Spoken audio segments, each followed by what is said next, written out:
Alors ce matin, on commence une nouvelle série, c'est Vivre Noël. Donc le titre de le thème qu'on va aborder pendant tout le mois de décembre, Vivre Noël. Vous savez, quand on entre dans le mois de décembre, en fait, c'est une période où il y a des agitations, il y a des préparations, il y a des gens qui préparent des cadeaux, qui essayent d'acheter, voir qu'est-ce que je vais acheter. Et il y en a des gens comme moi qui essayent de donner des idées à sa femme pour recevoir quelque chose. Vous savez, je me rappelle, il y a quelques années, ma femme et moi, on s'était dit, parce qu'on devait faire quelque chose de particulier, donc on s'était dit, bon, écoute, on ne s'offre pas de cadeaux. Et puis, à un moment, dans la discussion, j'ai cru comprendre que ma femme, malgré qu'elle avait dit qu'on ne s'offre pas, elle voulait quand même un cadeau. J'ai mal compris le message. Et j'ai quand même acheté. Et le jour de Noël, ma femme maintenant apprend que j'avais un cadeau, alors qu'elle, zut, elle allait vite chercher le cadeau parce que le message n'était pas bien passé. Donc pour dire que c'est des périodes où les gens essayent d'envoyer des messages, mais finalement on se pose la question, est-ce que Noël, c'est juste les cadeaux? Est-ce que Noël, c'est juste les cadeaux? Et j'ai vu, il y a un chroniqueur canadien qui dit ceci, donc il a écrit un article, et l'article, le titre, c'est Noël corrompu. Alors, ce qu'il dit dans son article, il dit « Les vitrines de magasins sont toutes décorées. Le compte à rebours a commencé. On a moins d'un mois pour acheter tous les cadeaux qu'il nous faut acheter. Pour envoyer toutes les cartes qu'il nous faut. » C'était à l'époque où on envoyait des cartes, en fait. C'est plus maintenant. Pour aller à tous les parties, c'est un Canadien, il dit tous les parties, donc ça est fête. Toutes les fêtes où il nous faut aller. Pour décorer le sapin qu'il nous faut décorer. Pour recevoir toute la famille qu'il nous faut recevoir. Et durant ce tourbillon de figures imposées qu'on appelle le temps de fête, jamais on ne prendra le temps de se demander, mais pourquoi on fait tout ça? J'espère que vous vous posez la question, mais pourquoi toutes ces choses? On ne se pose tellement pas de questions, on est tellement dressé, on est tellement programmé qu'on ne sait même plus ce que l'on fait. C'est quoi on fait? On peut même aller demander des enfants, mais en fait, c'est quoi qu'on fait? Finalement, les gens ne savent plus, on sait seulement qu'on se donne des cadeaux, on dépense et on sait qu'au mois de janvier, on arrivera ruiné.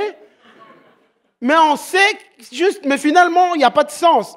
Qu'on ne sait même plus ce que l'on fait, pas grave. On a dit qu'on fait, alors on fait. Comme Stromae dirait, alors on danse, on danse. Il y a dans toute cette abondance de lumière, de bouffe, un grand absent, le sens. Quel sens donnons-nous à nos actions de temps de fête? Avant d'entrer dans la ronde folle, si on prenait le temps de trouver un sens à nos gestes, dans notre vie actuelle, c'est quoi le sens de Noël? C'est quoi donc qu'on fête? Ça veut dire quoi en fait? Vous savez, Noël, ça vient du nom latin natalis. Natalis qui se traduit natal, et normalement c'est natal 10, donc le jour de naissance. Donc Noël, c'est la fête de la naissance de Christ. Et c'est bien dit en plus, en anglais, il est dit carrément Christmas, donc qui veut dire messe de Christ. Donc célébration de Christ. Donc Noël, et pendant que je disais ça, je me disais c'est bien quand même. Parce que tout le monde, toute la planète fête Noël, donc toute la planète célèbre Christ. Même sans y croire, toute la planète, on arrive le 24, peut-être qu'il y aura des discussions, il n'est pas né le 24, mais peu importe, tout le monde célèbre Christ. Donc il est devenu au centre de toute chose, Jésus-Christ. Au centre, tout le monde, le 24 décembre, toute la planète célèbre notre Seigneur. Vous ne trouvez pas ça magnifique? C'est magnifique. Et quand on lit la Bible, on voit dans la Bible un moment juste après l'Ancien Testament pour arriver dans le Nouveau Testament. Nous, c'est juste une page qui nous sépare, l'Ancien Testament et le Nouveau Testament. Mais vous savez qu'il y a 400 ans de silence. 400 ans où Dieu ne s'exprime plus, où Dieu ne parle pas. C'est que ça peut paraître. Et moi, je me demandais, mais est-ce que ces 400 ans de silence, c'est parce que Dieu ne parlait pas ou c'est parce que les hommes ne l'écoutaient plus? Et vraiment, j'étais en train de réfléchir. Et pendant 400 ans, parce que quand vous lisez l'Ancien Testament, vous voyez les prophètes qui parlaient au nom de Dieu, qui parlaient aux gens. Et pendant 400 ans, il n'y avait plus de prophètes, il n'y avait plus rien. Mais je me demandais, mais est-ce que c'est parce que Dieu avait décidé de ne plus parler aux hommes ou c'est parce que les hommes n'écoutaient plus Dieu? Et moi, il y a ce qui montait dans mon cœur. Il peut arriver que Dieu se taise par rapport à une situation de notre vie, mais Dieu ne se tait jamais nous concernant.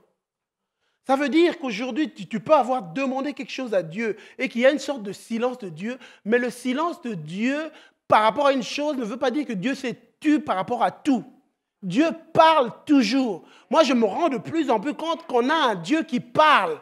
Il parle toujours. Il faut juste qu'il y ait des hommes qui l'entendent. Et quand on regarde l'histoire en fait qui s'est passée entre les deux livres, il y a eu des activités, des choses qui ont continué. Et une religiosité a continué. Vous allez en Israël, pendant cette période, il y a des catégories religieuses qui sont nées. Il y a des pharisiens, on voit des pharisiens, on voit des sadducéens. Les gens ont continué leur activité religieuse. Leur activité religieuse. Les gens ont continué à faire les choses, entre guillemets, pour Dieu, mais ils n'entendaient plus Dieu. Et moi, pendant que je lisais, je me disais, c'est un danger. Et vraiment, c'est juste pour tirer vraiment l'alarme qu'on peut beau continuer à faire nos activités religieuses et perdre de vue Dieu et ne plus entendre Dieu. Et ce matin, vraiment, c'est juste pour vous dire, n'arrêtons pas de chercher à écouter Dieu. N'arrêtons pas. Parce que dès l'instant où on arrête, on n'entendra plus Dieu. Ça ne veut pas dire que Dieu s'est tu, mais c'est juste nous qui n'entendons plus Dieu.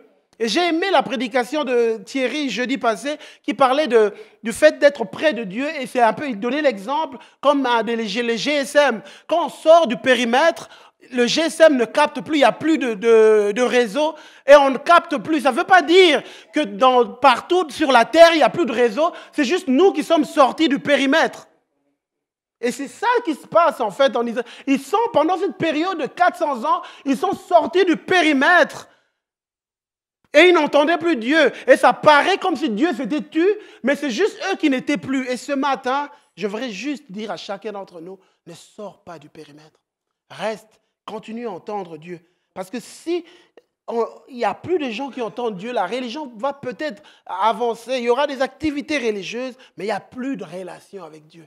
Et ce qui est important, c'est notre relation avec lui.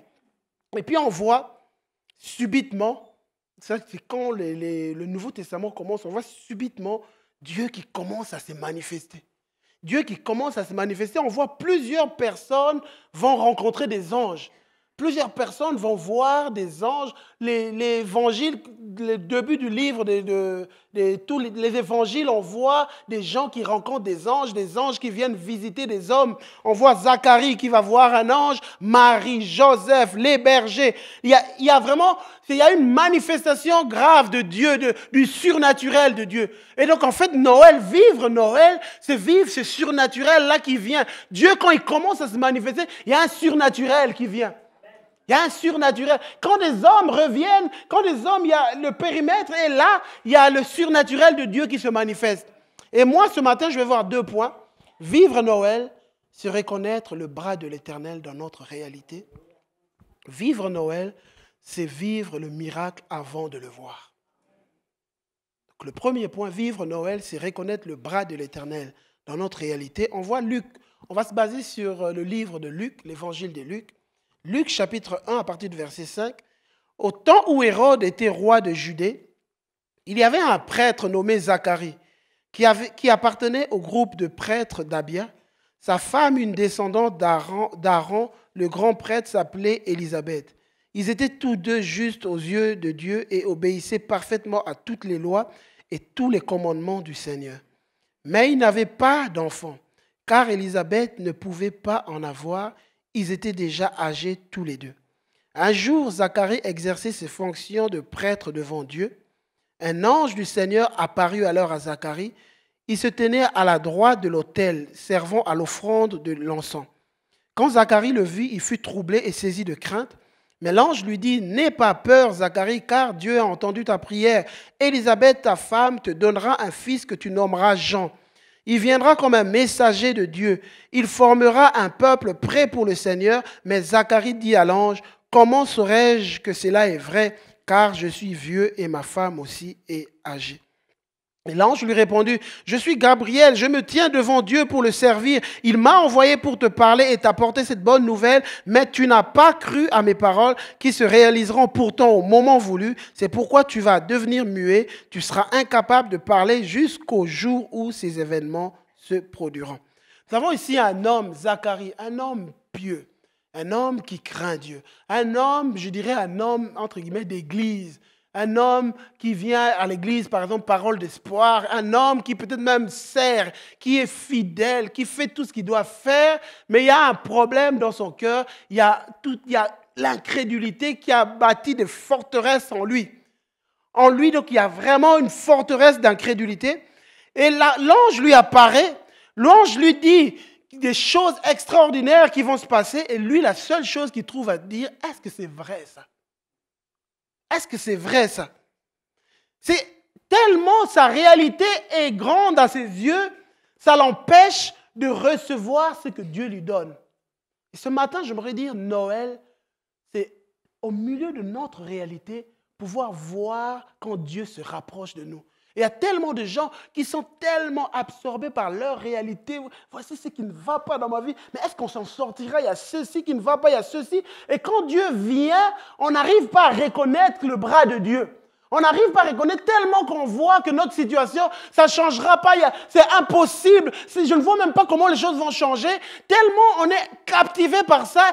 Il nous est impossible de voir quand Dieu veut intervenir. Moi, je ne sais pas quel aspect avait. Vous savez, quand dans la Bible, on parle, voilà, l'ange a apparu à quelqu'un. Nous, peut-être, je ne sais pas, quand on était enfant, l'image qu'on nous donnait, on dessinait toujours, l'ange vient avec des ailes. Peut-être parce que dans l'Apocalypse, c'est comme ça qu'on décrit. Mais dans la Bible, quand l'ange est apparu à Abraham, il n'avait pas forcément des ailes. Donc ici, la Bible ne dit pas forcément quelle forme avait pris l'ange quand il est apparu. Je ne sais pas, on ne sait pas, on ne va pas dire, imaginer, mais je ne sais pas quelle forme avait l'ange quand il est apparu à Zacharie. Mais une chose est sûre, quand il lui a dit, Zacharie a douté, il dit, c'est pas possible. C'est que je vis est tellement grand, je ne vois même pas comment ça va changer. La Bible dit, Zacharie demanda à l'ange, mais comment reconnaîtrai-je que tu dis vrai? Comment est-ce que je vais reconnaître? C'est l'ange de Dieu. L'ange de Dieu. Imaginez-vous un peu, un ange vous apparaît chez vous à la maison et vous dit des choses, vous dites, est-ce que tu dis la vérité? Imaginez. Lui, je sais qu'il dit, mais comment est-ce que je vais reconnaître ce que tu es en train de me dire est vrai? Car je suis moi-même déjà âgé. Donc ça veut dire que peu importe l'aspect qu'avait l'ange, pour lui, ce qu'il vivait était plus grand que l'aspect qu'avait l'ange. Et il y a des gens, leur pensée est tellement remplie de leur situation. Et quand Dieu se rapproche de vous, vous dites c'est faux. Et des fois, Dieu se rapproche de vous comment? Vous savez, un ange, c'est un messager. Un messager qui apporte la parole de Dieu. Il est envoyé pour apporter un message de la part de Dieu. Et j'aimerais dire, il y a des gens dans votre situation, Dieu vous a envoyé des fois peut-être des paroles sur cette plateforme. Mais vous avez regardé, vous avez dit non, c'est Christian qui parle, ce n'est pas Dieu. Oui, vous avez dit non, c'est Christian qui parle, ce n'est pas Dieu. Et donc du coup, vous n'avez pas reçu ça. Vous n'avez pas reçu ça, vous avez dit non, Dieu, il faut que quelque chose m'arrive, il faut que le ciel s'ouvre, que je vois, je saurai que Dieu me parle. Et peut-être que Dieu vous a parlé, vous avez ouvert votre Bible et vous avez vu quelque chose qui répondait à la question que vous avez, mais vous avez dit non, ce n'est pas Dieu. Il y a beaucoup de gens dans cette situation. Vous vous posiez des questions et puis là vous revenez, mais comment est-ce que Dieu parle? Mais il t'a parlé quand tu avais ouvert la Bible, il y a quelque chose qui t'avait dit là. Il y avait un ange qui était envoyé pour te pousser à ouvrir la Bible et tu as vu une parole qui était là, mais tu as dit non, ce n'est pas Dieu. Alors que Dieu voulait agir. Et j'aimerais dire, souvent nous on attend des choses extraordinaires. Dieu peut venir avec une simplicité, il vient, nous on dit non, ce n'est pas lui. C'est ce qu'Ésaïe, le prophète Ésaïe, dans Ésaïe 53, va dire. Qui a cru en ce qui nous était annoncé? Qui a reconnu le bras de l'Éternel? Il s'est élevé devant lui comme une faible plante. Donc ça veut dire, quand le bras de Dieu arrive, des fois ça peut être comme une faible plante, ça peut être comme un Christian qui parle, mais c'est le bras de Dieu. C'est le bras de Dieu qui veut commencer à intervenir. Mais quand tu vois, Esaïe dit, mais qui a reconnu que c'était Dieu? Qui a reconnu que c'est Dieu qui était en train d'agir? Et c'est ça que Zacharie, il ne reconnaît pas que c'est Dieu. Il dit, qu'est-ce qui me dit que c'est vrai? Et Dieu me dit de dire à beaucoup de gens ici, il y a l'incrédulité qui a mis ses racines en nous et Dieu essaye de se rapprocher, mais d'une manière tellement simple qu'on dit non. Ce n'est pas possible. C'est pas possible. Et on est tellement pris par tout ce qu'on vit, par tout ce qu'on voit, nos impossibilités. C'est tellement grand, comment on va s'en sortir. On essaie de voir comment on va s'en sortir. Mais il y a Dieu qui vient avec une simplicité. Il veut te dire, je veux commencer à agir. Mais tu ne reconnais pas. Deux fois, Dieu vous a visité, mais on ne l'a pas reconnu. Deux fois, Dieu est venu parler par une parole. Il est venu par... Vous savez, moi, ces jours, je suis en train de comprendre ça de plus en plus. Quand Dieu veut commencer à agir, il envoie d'abord sa parole. Et quand il a envoyé sa parole auprès de Zacharie, c'était parce que c'est sa parole qui est créatrice. Il envoie sa parole parce que sa parole va créer quelque chose. Sa parole précède son bras. Sa parole précède, ce qui sort de sa bouche précède les œuvres de son bras. Quand la bouche de l'Éternel déclare quelque chose, ça veut dire que son bras est sur le point d'agir. Quand Dieu commence à vous parler dans l'église, ne négligez pas ça, et ça veut dire que Dieu veut commencer à agir. Prenez ça, ne négligez pas ça parce que Dieu s'apprête à agir. Quand il vient à Zacharie, il vient avec le prophète, disons, l'ange vient avec juste une parole. Il vient juste avec une parole, il ne vient pas, il dit Zacharie, je vais te toucher. Il vient juste avec une parole pour que Zacharie prenne la parole. Et c'est le bras de Dieu était par la suite censé suivre. Les mots de sa bouche précèdent ses œuvres. C'est ça qu'on dit, c'est que la bouche de Dieu dit, sa main droite l'accomplit. Et dans 2 Chroniques, on voit, il dit, c'est que tu as déclaré de ta bouche, tu l'accomplis en ce jour par ta puissance. Dieu parlera d'abord, il va envoyer sa parole. Et quand il envoie sa parole, sachez que son bras n'est pas loin. Il y a quelque chose qui va s'accomplir. Toi, ce que tu as à faire, ne sois pas un Zacharie ce matin. Ne sois pas un Zacharie qui dit, est-ce que c'est vrai? Est-ce que c'est vrai tout ça? Est-ce que c'est vrai tout ça? Et beaucoup de gens, ils disent, tu entends, est-ce que c'est vrai tout ça? Est-ce que c'est vrai? Non. Et quand il dit ça, l'ange, entre guillemets, s'énerve même. L'ange est même obligé de se présenter. L'ange lui dit dans Luc 1, chapitre 1, verset 19, l'ange lui répondit, moi je suis Gabriel. Je me tiens devant Dieu pour te le servir. Donc, il veut lui dire, mais tu ne sais pas qui je passe mon temps devant Dieu. Je passe mon temps devant Dieu, je le sers, je l'adore. Donc, si je viens ici, ça veut dire que c'est Dieu qui m'a envoyé. Il m'a envoyé pour te parler, pour t'annoncer cette bonne nouvelle. Je me tiens devant lui. Et c'est comme si l'ange se représente à nouveau, sache qui je suis. Et puis à un moment, vous savez, c'est comme s'il lui donne une piqûre maintenant. C'est le remède contre l'incrédulité. Vous savez, c'était quoi le remède contre l'incrédulité? Le remède, on le voit dans le verset 20. L'ange lui dit, mais tu n'as pas cru à mes paroles, tu vas donc devenir muet. Tu ne pourras plus parler jusqu'au jour où tout cela se réalisera. Oui, ce que je dis arrivera au moment que Dieu a fixé. Souvent, quand les gens ont l'incrédulité qui est en eux, Dieu aimerait qu'ils se taisent. Vous savez pourquoi? Pourquoi Dieu n'a pas fermé sa bouche? Pourquoi Dieu n'a pas fermé ses yeux? Pourquoi Dieu n'a pas fait autre chose? Mais c'est sa bouche que Dieu a fermée. Vous savez pourquoi? Je vais vous dire quelque chose. Parce que nous avons été créés à l'image de Dieu. Chaque fois que tu parles, ta bouche crée des choses. Chaque fois que tu dis « je n'arriverai jamais », tu ne vas jamais arriver. Chaque fois que tu dis « ça ne marchera jamais », crois-moi, ça ne marchera jamais. C'est ça que tu es en train de créer dans ta vie. Chaque fois, parent, que tu parles à tes enfants, « mais toi, tu es vraiment bête », tout ça, ils seront bêtes. « Oh, toi, tu n'écoutes pas », ils ne vont pas écouter. Nos enfants font des bêtises, nous sommes contre les actions. L'acte que tu as fait n'est pas intelligent, mais toi, tu es intelligent. C'est ça qu'il faut. Chaque fois que nous parlons, nous disons des choses, nous créons des choses. Nous créons. Et vous savez, quand vous lisez la Bible, il est dit que l'homme a été créé à l'image de Dieu. Vous pensez que c'était quoi en fait? Quand on dit que nous avons été créés à l'image de Dieu, mais c'était quoi? Parce que Dieu est sur le ciel, il fait des choses, mais nous on est sur la terre. Mais c'est quoi l'image en fait qu'on a été créé? Mais c'est parce qu'on a les capacités de Dieu. Ça veut dire par nos paroles, on est capable de créer des choses. Et Dieu a dit non, non, non, ce gars, il faut qu'il se taise parce que moi, je veux faire quelque chose. Si moi, je parle et que lui, après, parle encore, il va ruiner ce que je m'en œuvre. Alors, à ce moment, il faut qu'il se taise. Il faut qu'il se taise.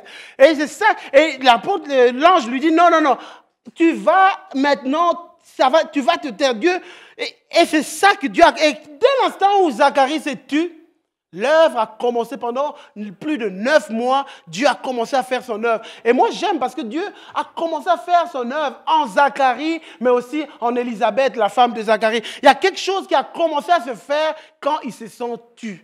Et ce matin, je veux te dire, face à tes situations, apprends juste à te taire. Au lieu tout le temps de dire des choses qui te ruinent, qui créent des situations difficiles encore. Apprends juste. C'est difficile, viens de la présence de Dieu. Arrête de tout le temps de parler et de te mettre encore dans une situation qui est dure. Arrête, tais-toi. Arrête de dire, oh voilà, je suis dans la déprime, ça ne va pas. Tu vas être dans la déprime. Arrête de dire ça, arrête de dire ces paroles. Moi, c'est juste si Dieu vraiment m'apprend à me taire, à ne pas... Il y a des fois, on ne vit pas dans un monde parfait. Il y a des choses, des fois, qui sont difficiles. Des fois, il y a des choses qui ne se passent pas comme on veut.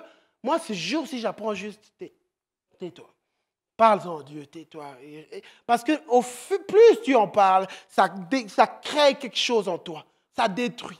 Ça détruit quelque chose en toi. Ça détruit ta foi. Ça détruit des choses en toi. Apprends juste à te taire. Apprends à venir le remettre devant Dieu et tais-toi. Et alors que tu le fais, il y a une œuvre de Dieu qui entre.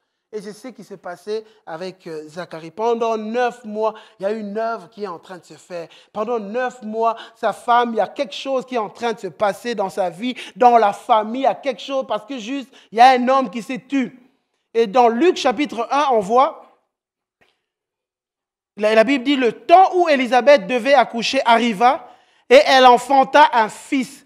Ses voisins et ses parents apprirent que le Seigneur avait manifesté envers elle sa miséricorde et se réjouir avec elle. Le 8e jour, ils vinrent circoncire le petit enfant. Ils l'appelaient Zacharie du nom de son père. Mais, donc ça c'est la famille qui dit, on va l'appeler Zacharie. Mais sa mère prit la parole et dit, non, il sera appelé Jean, parce que c'est l'ange qui avait dit que vous devez l'appeler Jean. Ils lui dirent, il n'y a dans ta parenté personne qui soit appelé de ce nom. Il faisait des signes alors au père, parce que le père ne pouvait plus parler. Il faisait des signes à son père pour savoir comment il voulait l'appeler. Zacharie demanda une tablette, il écrivit Jean et son nom. Et tous furent dans l'étonnement. Et au même instant, sa bouche s'ouvrit, sa langue se délia, il parlait, il bénissait Dieu. La crainte saisit tous les habitants d'alentour et dans toutes les montagnes de la Judée, on s'entretenait sur ces événements.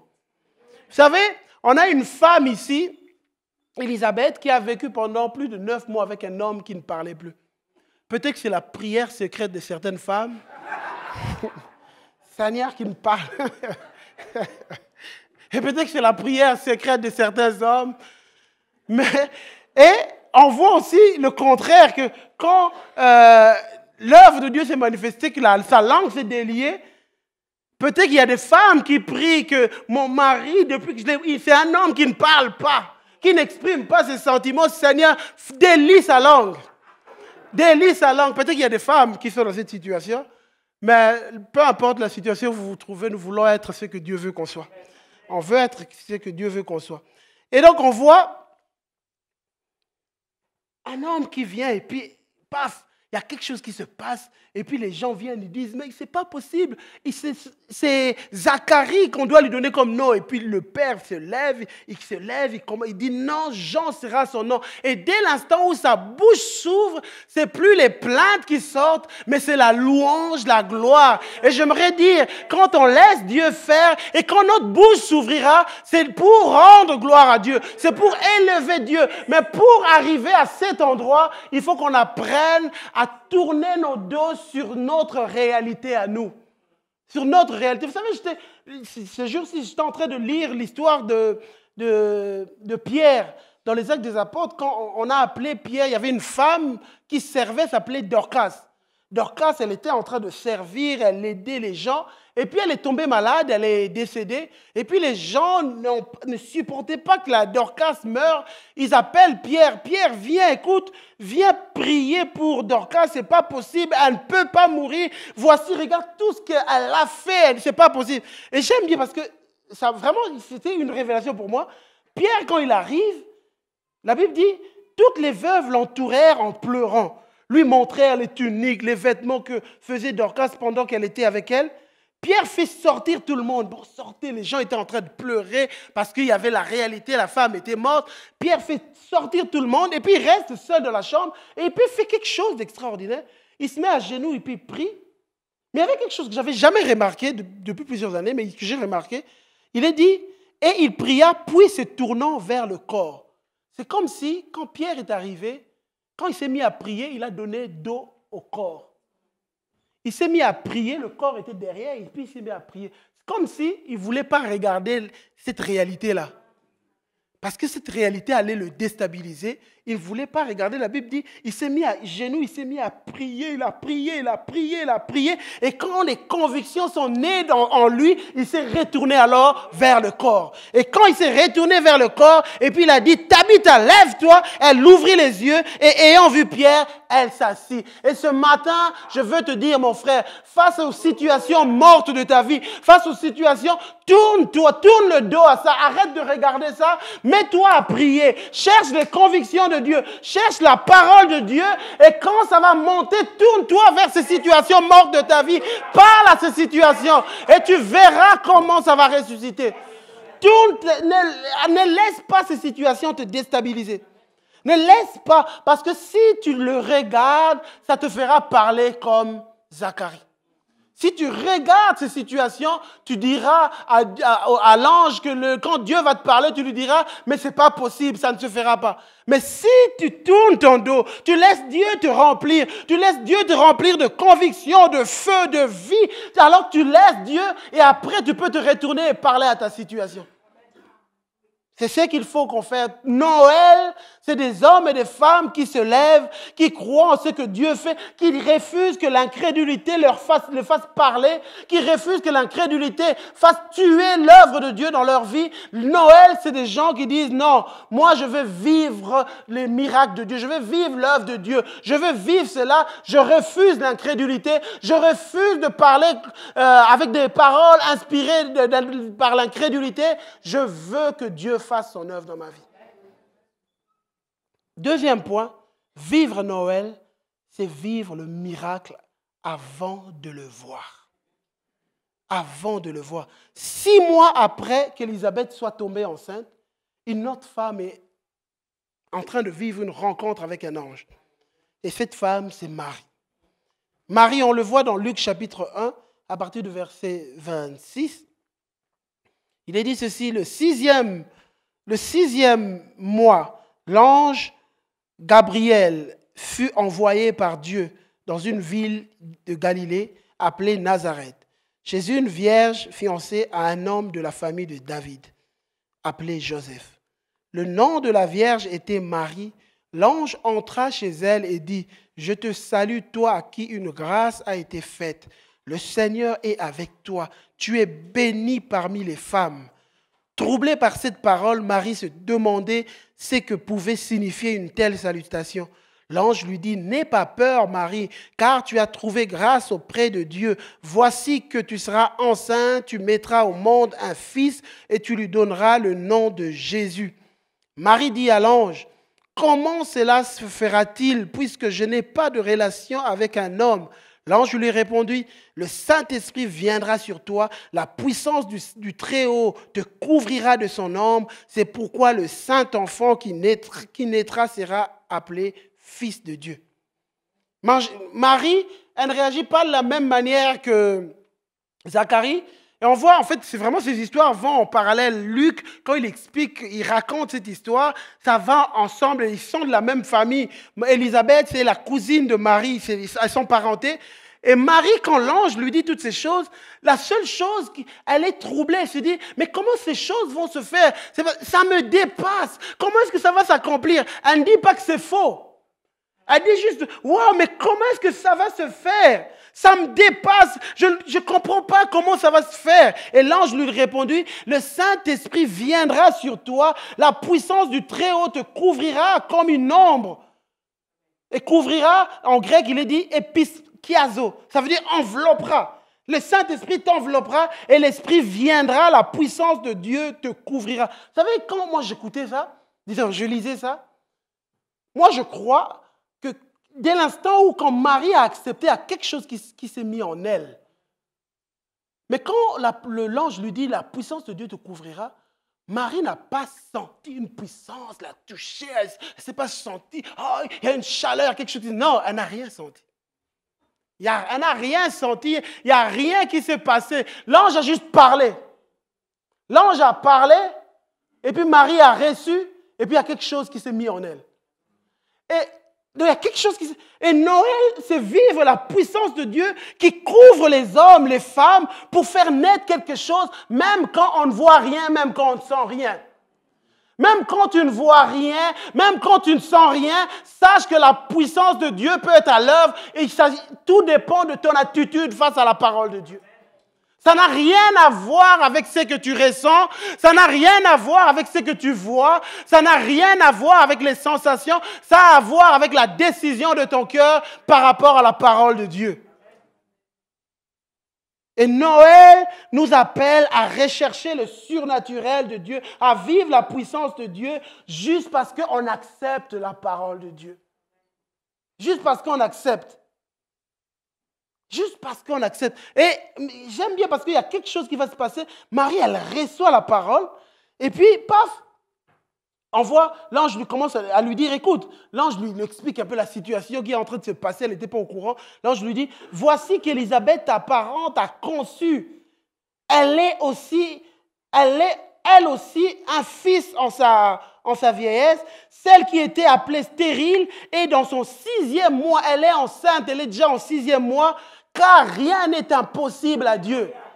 L'ange essaie de fortifier Marie. Écoute, il y a des choses qui se passent déjà. Tu n'es pas au courant. Ta cousine, elle est déjà enceinte. Elle était appelée autrefois stérile, mais aujourd'hui, alors que je te parle, elle est à son 6e mois. Il y a des choses qui se passent. Et rien n'est impossible à Dieu. Et Marie reçoit ça. Et elle est là, elle reçoit la parole. Et dès qu'elle reçoit, ça produit quelque chose en elle. Et j'aime parce que, écoutez ce que Marie dit. Marie dit, je suis la servante du Seigneur, que ta parole s'accomplisse pour moi. Et l'ange le quitta. Waouh! Parce que vous savez, dès l'instant où elle a dit ça, moi je crois que l'enfant était déjà dans son ventre. Il y a quelque chose qui s'était créé. Pourquoi? Pourquoi je dis ça? Parce que dès l'instant où, quand l'ange va le quitter, Marie va décider d'aller voir sa cousine. Elle va voir sa cousine. Elle arrive auprès, il y aura une conversation entre Marie et Élisabeth, une conversation prophétique grave. Marie arrive Marie arrive auprès d'Élisabeth et elle commence à parler avec Élisabeth. Dès l'instant où Élisabeth entend Marie entrer, elle a dit, waouh, dès que tu es entré, ta salutation a fait secouer mon enfant en moi. Et puis elle dit à Marie, l'enfant que tu as, elle dit comment se fait-il que la mère de mon Seigneur vienne me visiter? La mère, et là, Élisabeth devient prophétique, elle voit déjà ce que Dieu avait mis en elle. Marie, à ce moment-là, ne sent rien. Moi, je ne sais pas, j'ai jamais été enceinte, je ne sais pas. Hein?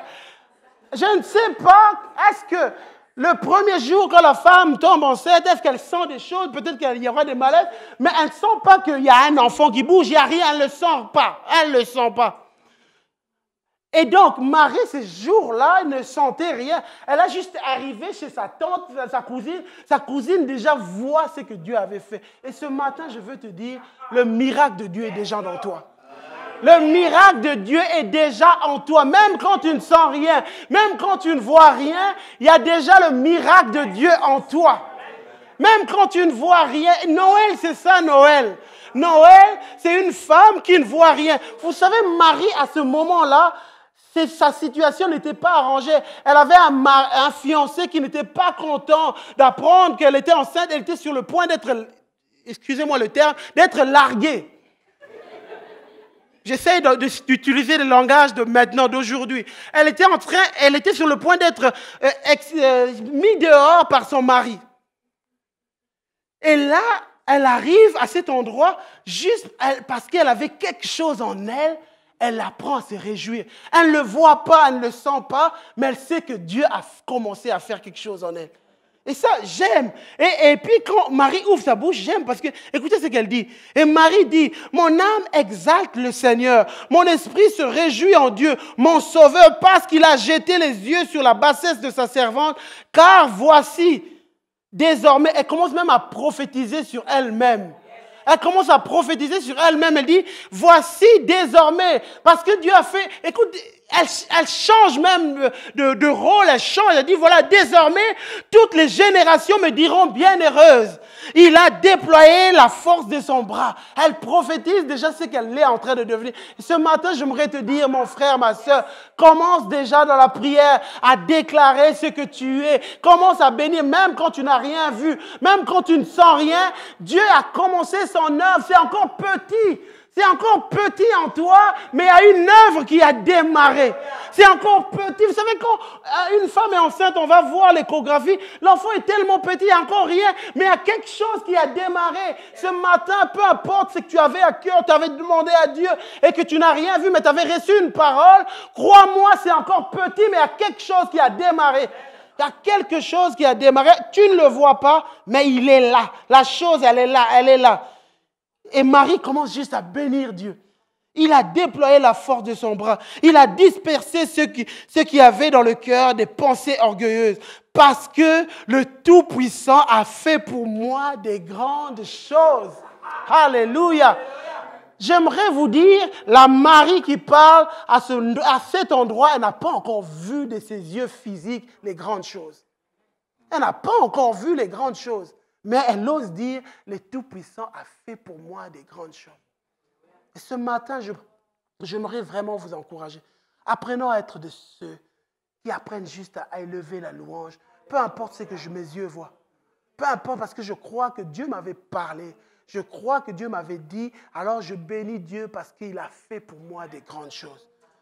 Je ne vais pas entrer dans la déprime, je ne vais pas entrer dans la dépression, je ne vais pas passer des journées à pleurer, mais je vais passer mes journées à bénir mon Dieu parce que je crois que ce qu'il a commencé, je ne le vois pas encore, mais la chose est déjà là. La chose, Marie commence à se comporter comme si elle était déjà là et comment elle va. Et puis elle bénit, elle dit, mon âme bénit l'Éternel parce que le Tout-Puissant a fait pour moi des grandes choses. Et ce matin, je veux te dire, mon frère, ma soeur, le Tout-Puissant a fait pour toi des grandes choses. Arrête d'être de ceux que l'ennemi veut faire passer des journées en dessous, en train de déprimer. Vous savez, quand toutes ces pensées négatives viennent, quand ils te mettent mal, crois-moi, je veux te dire, c'est une attaque de l'ennemi. Les attaques de l'ennemi ne viennent pas forcément que tu fais de cauchemars. C'est pendant la journée, tu es en train de marcher, une pensée mauvaise vient qui te rend triste. C'est l'ennemi qui vient en train de il veut que tu passes ta journée à être triste. Et c'est l'ennemi. Il vient avec des pensées. Vous savez, je vais vous dire quelque chose. Autant Dieu peut nous parler par des pensées, autant il y a un ennemi qui vient aussi chuchoter des choses pendant nos journées. Pendant nos journées, on est là. Vous n'avez jamais remarqué, tu es en train de passer une journée, tu étais bien, et puis à un moment, une pensée, tu penses à quelque chose, ça te rend triste. Et puis, directement, ça abîme un peu ta journée comme ça. Ça abîme ta journée, c'est lui. C'est lui. C'est vrai, c'est sûr si j'ai compris ça. C'est sûr si j'ai compris. Dernièrement, j'étais là à mon travail, et puis j'ai pensé à quelque chose, ça m'a vraiment rendu triste. Et puis, Je ne sais même pas d'où ça venait. C'est venu comme ça. Pouf, j'ai pensé à ça. Je ne sais pas d'où ça venait. Et c'est de lui. Et puis, je suis sorti, pendant la pause, je suis allé marcher, j'étais en train de marcher, puis j'ai commencé à prier parce que je me dis, mais pourquoi ça me rend triste? Et puis j'ai commencé à prier, c'est paf, tout d'un coup, cette tristesse est partie. J'ai compris d'où ça venait. J'ai compris d'où ça venait. J'aimerais te dire, mon frère, ma soeur, ne le laisse pas faire ça, ne le laisse pas faire ça. Ne le laisse pas. Apprends à voir ce que Dieu est en train de faire. Apprends à voir ce que Dieu est en train d'accomplir. Apprends à ouvrir tes yeux spirituels. Dieu t'aime. Tu as du prix à ses yeux. Tu es important pour lui. Ta vie est importante. Ta destinée est importante pour lui. C'est important pour lui. Sache que tu as du prix. Et pour lui, c'est important que tu réussisses, que tu avances. C'est important pour lui. Et donc, crois-le. Saisis-le comme Marie. Saisis-le comme Marie et commence à le louer déjà. Commence à le célébrer. Apprends à le bénir, apprends à le célébrer parce que le Tout-Puissant a fait pour toi des grandes choses. On va venir dans la présence de Dieu.